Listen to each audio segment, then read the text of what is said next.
KSRTCയുമായി ബന്ധപ്പെട്ട ഒരു വാർത്തയിലേക്കാണ്. വലിയ പരിഷ്കാരങ്ങൾക്കും വമ്പൻ നവീകരണങ്ങൾക്കുമൊക്കെ KSRTC തയ്യാറെടുക്കുന്നു എന്നുള്ളതാണ്. പ്രത്യേകിച്ച് ഡിപ്പോകൾ, 3 പ്രധാന ഡിപ്പോകൾ പൊളിച്ചു പണിയാനുള്ള തീരുമാനമാണ് ഉണ്ടായിരിക്കുന്നത്. കരാർ ഏറ്റെടുത്ത PWD ഡിപ്പോകളിൽ പരിശോധന തുടങ്ങി.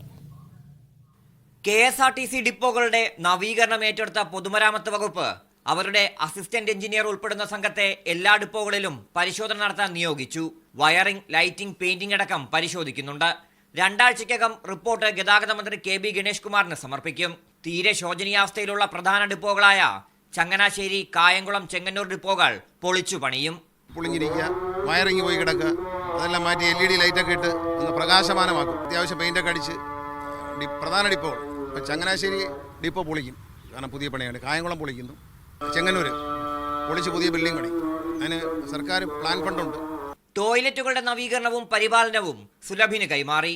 അവർ 10 ടോയ്ലറ്റുകൾ ഉടൻ നവീകരിക്കും. തിരുവനന്തപുരം പാപ്പനംകോട് ജീവനക്കാർക്കും യാത്രക്കാർക്കും വിശ്രമിക്കാനായി 2 AC ഡോർമെറ്ററികൾ പണിയാനും തീരുമാനിച്ചിട്ടുണ്ട്.